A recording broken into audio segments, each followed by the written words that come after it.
Ben ritrovati dunque gentili amici e amiche alla visione all'ascolto, dopo le notizie del telegiornale, lo spazio dell'approfondimento all'interno di questa fascia informativa con la voce del Friuli. È venuto a trovarci Claudio Boaro del Fronte Friulano, ma prima di parlare con Claudio Boaro nel corso del montaggio vi aggiungiamo la notizia che si è spento ieri a soli 42 anni Piero Barei, che è stato, anzi era il sindaco in carica di Morsano al Tagliamento, da tempo combatteva contro una grave malattia. Impiegato come agente della polizia locale a Bertiolo, era stato eletto primo cittadino nel 2014.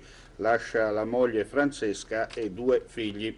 Lunedì 18 giugno, giorno in cui si celebreranno i funerali alle 15, sarà proclamato il lutto cittadino. Allora, Claudio Boaro, per parlare un attimo di politica, fare un po' il punto della situazione su quello che sta accadendo, no? In Friuli Venezia Giulia in questo momento, ma parleremo anche di nascita e non solo, anche di immigrazione. Però prima di iniziare volevo sentire un attimo anche da lei un commento per quanto riguarda la figura di Ettore Romoli. Ricordiamo che domani dalle 8:30 alle 11:30 sarà allestita la Camera Ardente nel ridotto del Teatro Verdi di Gorizia, mentre alle 12, officiata da Sua Eccellenza l'Arcivescovo di Gorizia Radelli, alle 12 alla Chiesa di Sant'Ignazio a Gorizia si svolgeranno poi i funerali solenni. Allora, il suo ricordo di Ettore Romoli? Io direi che va preso come riferimento in positivo di una persona che ha fatto politica non per arricchirsi, ma per dedicare il suo impegno alla propria gente, al proprio comune, alle proprie comunità. Questo dice già tutto, a mio avviso, di quello che è stato Ettore Romoli per noi, come esempio, nel vero senso della parola. Non lo dico solo perché adesso il momento è questo, ma sì, perché non sono le solite frasi di circostanza. No. Le dico, io lo ribadisco per l'ennesima volta, Ettore Romoli lo conoscevo da più di 20 anni personalmente, e ho sempre visto una figura molto particolare, nel senso che lui faceva la battuta, lo ribadisco, lui è nato in Toscana, era un toscano un po' atipico, nel senso che ti dava la battuta, ma quando doveva darti la bastonata te la dava, sempre però con un metodo corretto, mai usando frasi. Era un signore della politica, si è sempre comportato come una persona seria. Corretto, e non solo, non aveva problemi a dire la sua anche in contrasto a quello che era la linea politica del suo partito. Era una persona che aveva rispetto delle proprie idee, non è cosa da poco oggi in politica. Senta, che diciamo così, che eredità lascia secondo lei Romoli sia ai suoi tra parentesi discepoli e sia anche alle opposizioni, ai suoi tra parentesi nemici sul campo? L'eredità è quella che dicevo, l'esempio, prendere esempio di come si dovrebbe fare politica.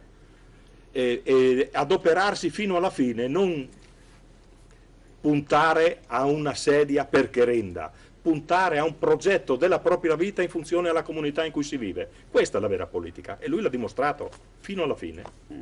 Secondo lei adesso chi prenderà il suo posto come Presidente del Consiglio regionale? Perché ricordiamo è un ruolo molto particolare, ci vuole una persona preparata, una persona super partes, uno che non deve fare gli interessi del partito, ma deve fare gli interessi della regione Friuli Venezia Giulia. Ma io avrei il coraggio anche di scegliere una persona nell'opposizione. Potrebbe essere Sergio Bolzonello il suo non ci vedrei niente di strano. È una persona preparata che conosce la realtà del Consiglio con tutte le dinamiche di quello che è un Consiglio regionale, che non è cosa da poco.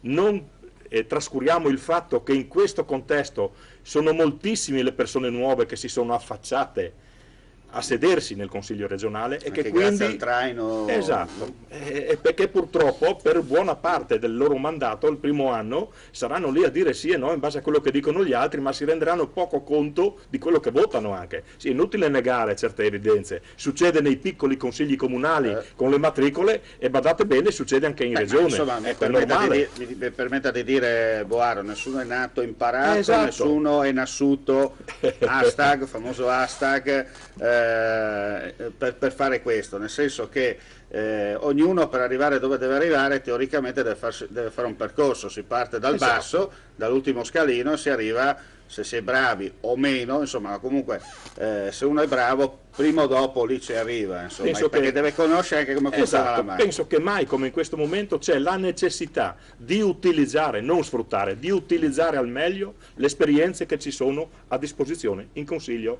certo. regionali, indipendentemente di destra, sinistra, centro, che ormai la marmellata l'abbiamo capito che è ampia, ecco, insomma. È solo per dire certe cose. Sì, esatto. Senta, parliamo del discorso delle nascite in Friuli Venezia Giulia, perché non detto volente dobbiamo sempre guardare la politica nazionale, no? È arrivato Salvini, che non si è capito se fa solo il ministro degli interni o fa l'azionista di maggioranza del governo, sta facendo delle operazioni molto interessanti, vero. anche di forte impatto, no? Perché guardiamo ad esempio il discorso della chiusura dei porti, ha scatenato un polverone, ma ha scatenato un polverone mostrando ancora una volta, anzi forse mostrando per la prima volta, senza il forse, che qualcuno comanda anche in Italia. Esatto, no? esatto. Diciamo che sta dando una dignità amministrativa per quanto riguarda ed identità di popolo è l'Italia.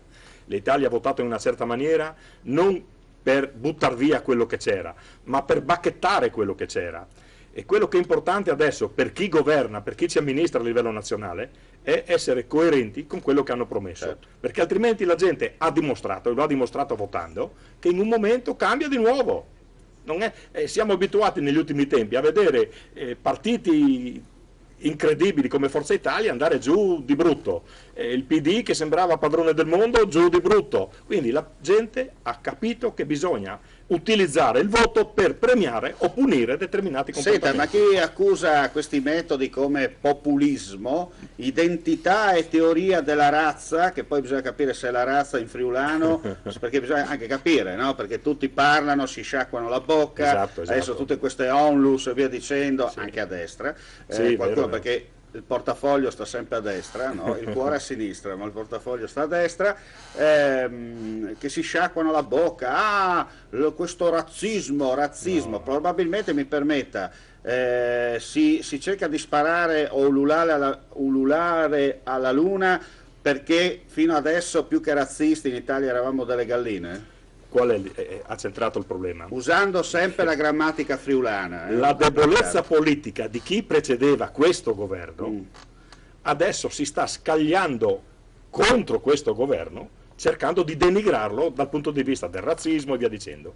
Però ragazzi, hanno preso i voti dicendo prima agli italiani, questo è il momento di dimostrarlo, non ci si può permettere di continuare a spendere 35, con tutto rispetto per i rifugiati politici, 35 euro al giorno per i profughi adulti e circa 80 per quelli... Poi c'è da capire, Boaro mi permette... Possiamo fare una media di 40 euro. Sì, ma bisogna capire poi effettivamente se questi soldi vanno a queste persone oppure questi soldi vengono plasmati... Noi abbiamo la certezza di chi li tira fuori però. Tra l'Italia e l'Europa, che siamo sempre noi, vengono tirati fuori, poi chi li mangia non lo sappiamo. Quindi si potrebbe, per dire prima agli italiani, fare quello che ha fatto, ed è un esempio da applicare, se lo ha fatto la Francia perché non dobbiamo farlo noi? Che poi sono quelli che ci danno la lezione di moralità. Che ci fanno la morale. In Francia, quando nasce un bambino, una coppia che ha un bambino, viene premiata con un tot di ogni mese. La grandeur. Esatto, e questo va fatto anche in Italia. Oppure dobbiamo avere il coraggio, e qui la classe politica va sfidata. Una cosa importante, Boaro, mi permetta, perché mi piace fare questo ping pong, no? Ricordiamoci che in Francia è cambiato il colore di chi gestisce la nazione, perché da un governo, diciamo così, da una presidenza di centrodestra si è passati a una presidenza della Repubblica di centrosinistra. Vero. Ma non è cambiato nulla a livello di politica. Il metodo è rimasto. È sempre uguale. Però per dire, se quei soldi, una media di 40 euro al giorno ci costano fra piccoli e anziani, che arrivano, se 20 euro al giorno li mettessimo per ogni bambino che nasce, dagli italiani, come fanno i francesi, cosa significa? Allora, dimezziamo addirittura, invece di 800 euro al mese che arriverebbero nelle famiglie, di 1600 euro, certo. Basterebbero 400-300 euro al mese per uno che ha coraggio di far figli. Vedrete che i nostri giovani sono ancora capaci di far figli, non è che non sono capaci di farli. Dipende, se sa lo strumento bisogna usarlo quando serve, però purtroppo... Un'altra cosa volevo aggiungere... Bisogna anche rallentare. No, volevo dire, ma lei quando parla di italiani... parla anche autoctoni o parla anche di contribuenti, cioè anche quelle persone che sono arrivate dall'estero? Sono persone che sono arrivate qui 20 anni fa, 15 anni fa, pagano le tasse, sono alla pari nostra, dai, l'abbiamo sempre detto, che uno che è arrivato, si è comportato bene, ha un lavoro, contribuisce con le proprie tasse a mantenere in piedi la società e i servizi, perché non deve essere considerato tale. Chiaro. Il ragionamento va posto in maniera inversa però. Chi è che ci guadagna, al di là delle cooperative che gestiscono i profughi, chi è che ci guadagna facendo arrivare queste centinaia di migliaia di persone nei nostri territori? Le grosse aziende, anche agricole, che gli fa bene pagare €1 all'ora a chi lavora. In nero, esatto. Senza poi, nessuna tutela. Esatto, allora dobbiamo anche avere il coraggio di dire che qualcuno ci sta guadagnando anche al di fuori di certe cooperative, facendo arrivare manodopera a basso costo, e questo non aiuta a far crescere la sicurezza dei nostri servizi sociali, e questo intendo sanità, le scuole, tutto quello che comporta la cultura, il mantenimento del patrimonio storico che abbiamo non è cosa da poco. Con queste persone, ragazzi, che non possono pagare tasse perché non hanno nemmeno soldi per vivere, e non andiamo avanti, siamo destinati ad andare verso uno spegnimento certo. Quindi impariamo, dobbiamo avere l'umiltà di imparare dalla Francia ad investire sul popolo che professionalmente cresce, che decide di vivere qui, di far famiglia, di avere dei figli, altrimenti siamo finiti. Veniamo colonizzati, non è in atto un'occupazione, è una colonizzazione, cosa ben diversa. E chi è il colonizzatore? Non siamo noi italiani, friulani e veneti, sono le grosse aziende che sfruttano queste realtà di migrazione. D'altronde lei l'ha detto, no? Se questi non fanno proteste sindacali, non devono prendono un bianco e nero, come si dice, sì, chiaramente anche le aziende ci navigano sopra perché è così, ma alla fine se si parla si è razzisti. Allora c'è da capire, se è così sono felice di essere razzista. Ma è da capire se siamo razzisti, ripeto, razzisti all'italiana o alla friulana, perché un'altra cosa, bisogna capire bene il concetto. La parola razzista ha un significato che non è denigratorio, è nobile, perché un razzista è uno che difende la propria razza. Noi siamo andati oltre, abbiamo detto difendiamo non solo la nostra razza, ma anche chi è venuto qui e si comporta bene, quindi siamo non razzisti, razzisti in positivo. Questo voglio dire. Ma si vede che a qualcuno questo non va bene. Non fa comodo. Questo non fa comodo perché è meglio spalare, come si dice, quella cosa là che fa più audience. D'altronde è così. Va bene, io ringrazio l'ospite, ringrazio voi gentili amici e amiche per la visione all'ascolto.